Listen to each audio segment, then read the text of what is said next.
Halo everybody, kembali lagi bersama saya Dakumed, barudak yang sangat amat kumed. Gimana? Masih ngupil pakai jari manis? Hehehehe. Kali ini saya akan mengajak kalian untuk merasakan adrenalin dari sebuah film. Namun sebelum itu siapkan cemilan favorit kalian, pasang sabuk pengaman dan kita mulai ceritanya. Kita diperlihatkan seorang pria bernama Mike dan Marcus yang sedang mengendarai sebuah mobil dengan brutal. Marcus yang sedang dibonceng oleh Mike sedikit mual dan meminta untuk mampir ke warung Mang Amin hanya sekadar untuk membeli satu buah teh sisri. Come on, Mike, I'm sick. How dare you, Marcus? Mike memberikan waktu 90 detik untuk Marcus karena ternyata Mike buru-buru karena akan menikah dengan sang pujaan hatinya yaitu Teh Yuyun.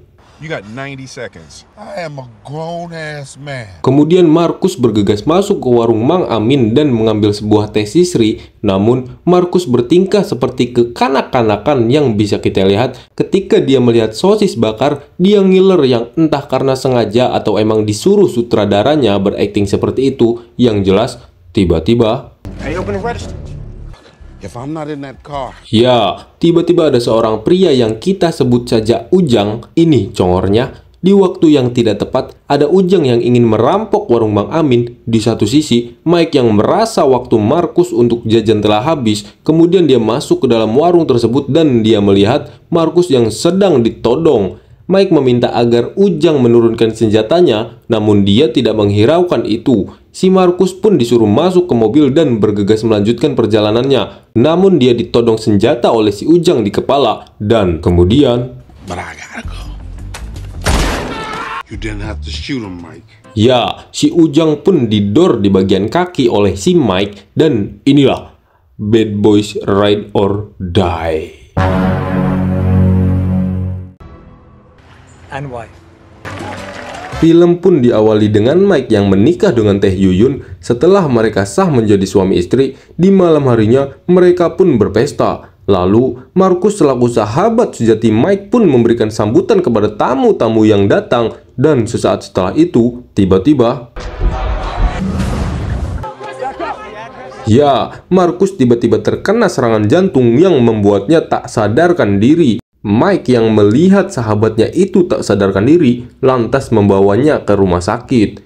Dan saat Marcus tak sadarkan diri itu, dia melihat seorang kakek-kakek yang entah itu siapa. Yang jelas, dia berkata waktumu belum selesai. Dan tiba-tiba, Marcus pun kembali hidup yang membuat dia menjadi kegirangan dan merayakan kebahagiaannya itu di lantai atas dan menunjukkan kelaminnya kepada orang-orang. Stres anjing. Everybody's ass is out, Mike. Scene berpindah kepada seorang pria tua yang kita sebut saja James. Ini bebenguknya. James datang menemui seorang polisi yang kita sebut saja Pak Supri. Ternyata James menemui Supri karena dia ingin si Supri ini mentransferkan dana milik Kapten Howard menjadi dana milik kartel. Namun Supri menolak dan tiba-tiba setelah dana ditransfer ke rekening milik Kapten Howard, James pun maehan si Supri dan antek-anteknya agar jejaknya tidak terlacak. Kita berpindah kepada Mike yang sedang kelon dengan istrinya sambil menikmati senja. Lalu saat malam tiba, Mike yang capek sehabis membuat dede bayi dengan istrinya pun tertidur pulas. Dan saat Mike tertidur, dia bermimpi tentang masa lalunya yang dimana pemimpinnya yang bernama Kapten Howard meningsoi di hadapannya. Pagi pun tiba, kita diperlihatkan Mike yang sedang melakukan rutinitasnya yang sehat dengan berolahraga. Tiba-tiba saat Mike melihat handphonenya, Mike terkejut karena saat membuka berita, ternyata media menuduh Pak Howard menjadi polisi korup, yang membuat Mike pun marah dan melabrak orang-orang yang sedang konferensi pers di sana. You know about this? This is not true. Namun, Mike tidak bisa apa-apa dikarenakan adanya sebuah transaksi $1 juta yang dibuat Kapten Howard dengan kartel yang sebenarnya itu adalah perbuatan dari si James tadi. Cartel banker. Bud Grice, FBI, heading up the JTF on this show. Mike memutuskan untuk pergi ke penjara dan menemui seorang pria yang kita sebut saja Armando. Dan dia pun bercerita Pak Howard tidak pernah bekerja sama dengan kartel-kartel itu, melainkan dia hanya memburu pejabat-pejabat yang korup dan dia hanya dikhianati oleh anggotanya. No, Captain Howard was killed because he was on your mother's hit list. Armando pun bercerita bahwa dirinya pernah bertemu dengan pengkhianat yang dimaksud Kapten Howard itu, namun dia tidak mengetahui siapa namanya. Was working with the cartels. Lalu, scene berpindah kepada James dan para antek-anteknya di markas miliknya, yang ternyata dia berusaha membobol laptop milik Kapten Howard, yang alangkah cerdasnya keamanan dari laptop Kapten Howard ini. Ketika dia dibobol, maka akan mengirimkan sebuah pesan kepada Mike dan Marcus yang telah disiapkan Kapten Howard. Saat Mike dan Marcus membuka pesan dari Kapten Howard tersebut, yang ternyata ada sebuah video yang menjelaskan bahwa ada orang yang berkhianat, dan dia pun memberitahukan bahwa orang berbadan besar adalah kuncinya, dan jangan percaya kepada siapapun. If you're seeing this, I want to say one thing. We got rats in our walls. Seketika, Marcus pun terfikirkan satu orang yang bernama Fletcher, dan mereka pun langsung tancap gas untuk menemuinya. Fletcher. These are the guys.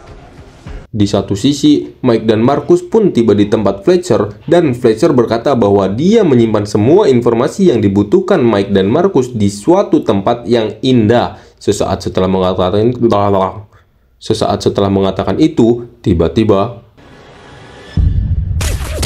ya, Fletcher didor oleh James. Lalu mereka pun baku tembak di tempat itu. Marcus yang percaya diri bahwa dirinya akan selamat memberanikan diri untuk maju dan memukul mundur musuh, sehingga aksi kejar-kejaran pun terjadi. Mereka melakukan aksi kejar-kejaran hingga di sebuah jalan raya. Saat Mike ingin mengisi pelurunya pun jatuh, dan saat tidak tepat, Mike terkena serangan panik yang membuat detak jantungnya berdetak begitu cepat. Saat sedang berada di keadaan seperti itu, ada James yang mencoba menabrak Mike menggunakan mobil. Namun, tiba-tiba,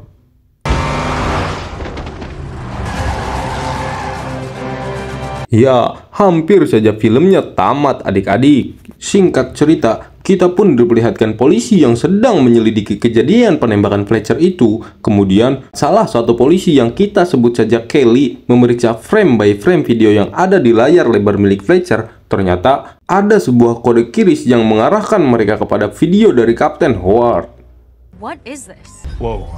Mike, Marcus, Kelly, dan Akang yang kita sebut saja Dorn pun memeriksa QRIS tersebut, dan ternyata itu adalah sebuah video dari Kapten Howard yang memberitahu mereka bahwa ada pengkhianat di tengah-tengah mereka, dan Kapten Howard pun ingin Mike dan Marcus menemukan pengkhianat itu karena mereka adalah harapan terakhirnya. 314 pounds of ecstasy. 2003. Scene berpindah ke penjara yang memperlihatkan Armando sedang nge-gym seperti biasanya, yang dimana rupanya dia sedang diintai oleh orang-orang bayaran kartel di sana karena dia membocorkan informasi penting kepada Mike dan Marcus. Armando yang menyadari hal itu mencoba merakit senjata seadanya dengan menggunakan barbel, dan tiba-tiba, ya, dengan mudahnya Armando pun menghabisi satu persatu orang yang mencoba menghajarnya. Lalu kita berpindah kepada Mike yang meminta tolong kepada Rita dan Judin untuk memindahkan Armando ke penjara yang aman, dikarenakan Armando mengetahui wajah orang yang berkhianat itu yang dimaksud oleh Kapten Howard, dan Judin pun menyetujuinya. Do it for Captain Howard. The evidence against Captain Howard is overwhelming. Singkat cerita, Mike dan Marcus pun akan pergi untuk mengantarkan Armando pindah ke penjara yang lebih aman. Namun, kita diperlihatkan seorang pilot pesawatnya yang ternyata James berhasil menyusup menggantikan pilot yang entahlah bagaimana caranya. Anjing, kok bisa ada di mana-mana dia ya? Take a seat. Saat mereka sudah berada tinggi di atas bumi, tiba-tiba kopilot disandra oleh James dan dia diminta menelpon pusat bantuan dan memfitnah Mike dan Marcus, lalu mengatakan bahwa mereka kabur membawa Armando bersamanya. Lowry and Burnett.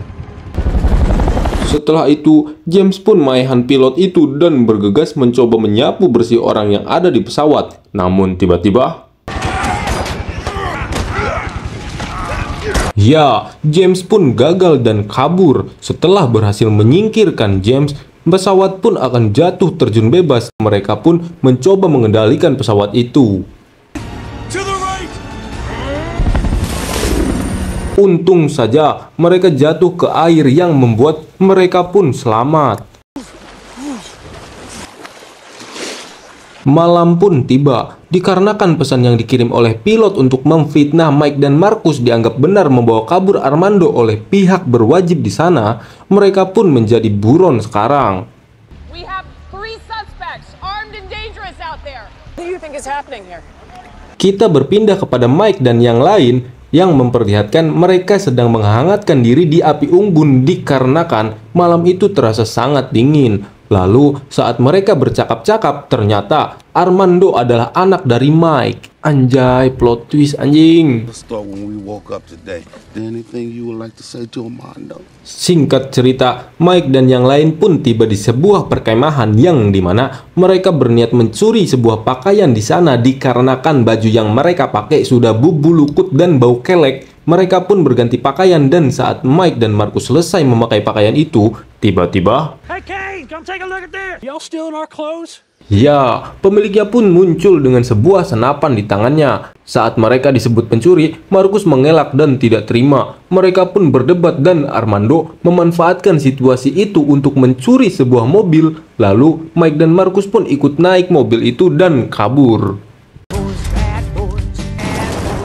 Malam pun poek. Mike dan yang lainnya masih mengendari sebuah mobil dan tak lama kemudian mobilnya pun mogok yang membuat mereka harus menempuh jarak 3 km berjalan kaki untuk sampai ke Deponi atau klub lah kalau bahasa Spanyolnya mah.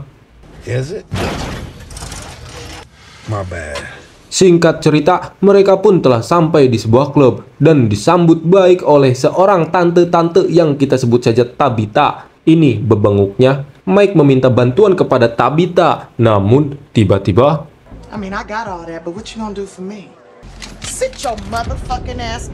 ya, ternyata Tabitha mengetahui bahwa mereka adalah buronan dengan nilai kepala 5 juta dolar. Dia pun memerintah anggotanya untuk membawa Mike dan yang lainnya ke kantor polisi. Persetan teman, duit number one. You didn't want him to licky? The bounty is dead or alive.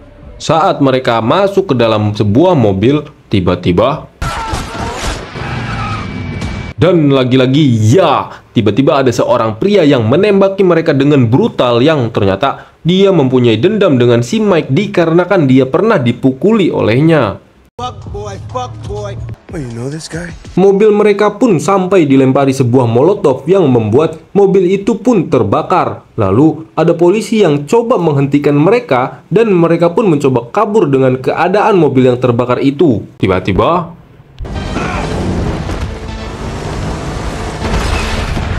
ya, saat mobil akan menabrak sebuah bahan peledak, untungnya mereka sempat melompat keluar dari mobil dan kabur melarikan diri.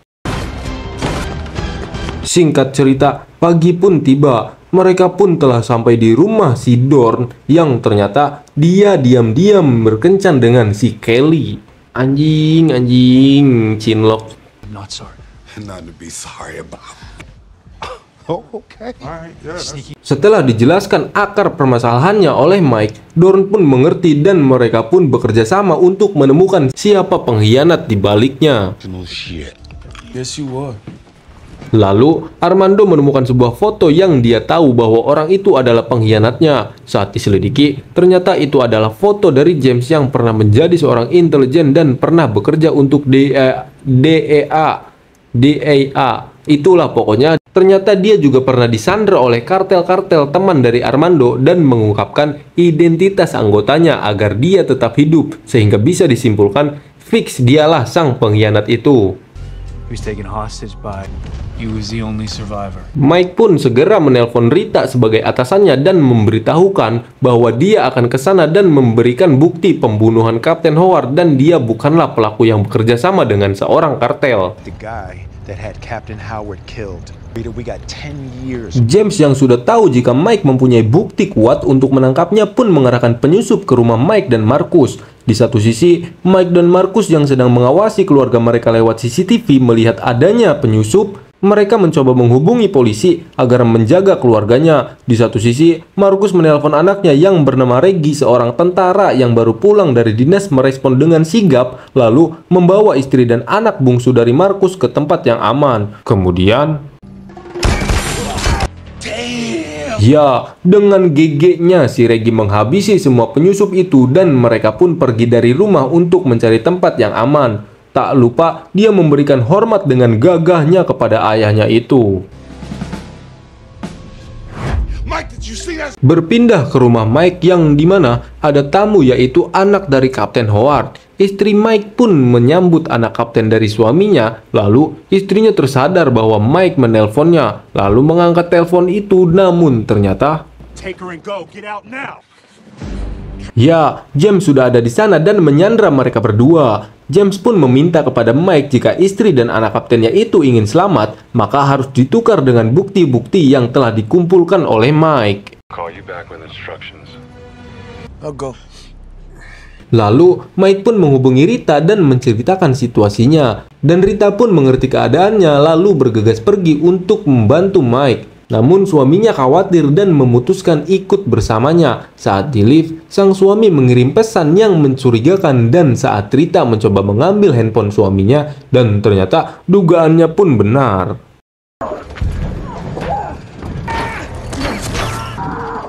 Untung saja ada Kang Dorn dan Teteh Kelly yang tepat waktu untuk menolong Rita. Jika tidak, Rita sudah paeh di tempat. Lalu kita diperlihatkan sekilas polisi yang sedang menyelidiki hilangnya anak dari Kapten Howard. Kemudian, scene berpindah kepada Mike dan kawan-kawannya yang menyusun sebuah rencana agar istri dan anak kaptennya selamat. Anak kaptennya kita sebut saja Tuti lah ya, biar gampang lah. Which increases the likelihood no backup. Mike pun menjadikan Judin sebagai umpan dan menelpon James dengan menyamar sebagai Judin. Lalu dia berkata bahwa mereka sudah ketahuan dan segera membawa Sandra ke tempat yang lebih aman. To keep Lowry, Burnett, and Aretas quiet while we sort this out. Singkat cerita, mereka pun tiba dan tinggal eksekusi rencananya. Saat Judin keluar dari pesawat dan mengajak James untuk ikut dengannya, Mike mencoba membidik James dari dalam pesawat, namun dia terkena serangan panik yang membuatnya kalilaun sehingga membuat Armando yang bersembunyi di bawah pun ketahuan. Sehingga mau tidak mau, mereka pun harus berperang untuk menyelamatkan Sandra. Lalu, kita diperlihatkan James yang bisa kita lihat, dia membawa istri Mike dan para cecunguknya yang lain membawa Tuti. Mike pun memberikan instruksi kepada Armando untuk menyelamatkan Tuti, sedangkan dirinya mengejar James yang membawa istrinya. Armando, go for Kelly! Setelah para cecunguk yang melindungi James telah disapu bersih, James pun terpojok dan melemparkan sebuah granat ke arah Mike dan Markus. Di tengah perang yang berlangsung, Judin malah mencoba kabur menggunakan pesawat. Namun, ada Rita yang mengejarnya dan menembak pesawat itu sehingga membuat pesawat itu pun pelontang-pelanting dan jatuh. Kita berpindah kepada Armando yang berduel dengan cecunguknya James. Saat dia sedang berduel, tiba-tiba ya, ternyata pesawat yang dinaiki oleh Judin jatuh ke arahnya dan untung saja Armando berhasil melompat bersama Tuti.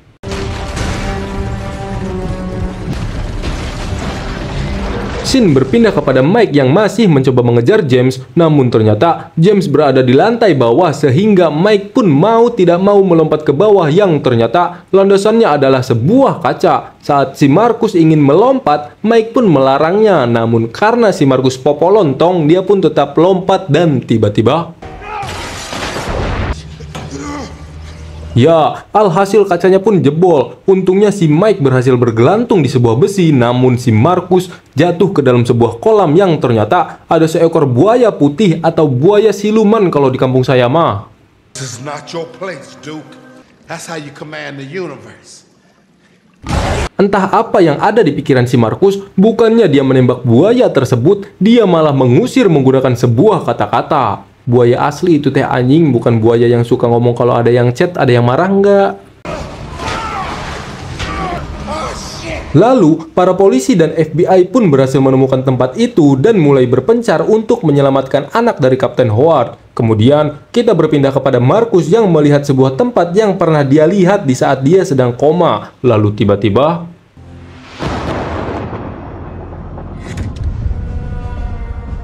Oh, shit.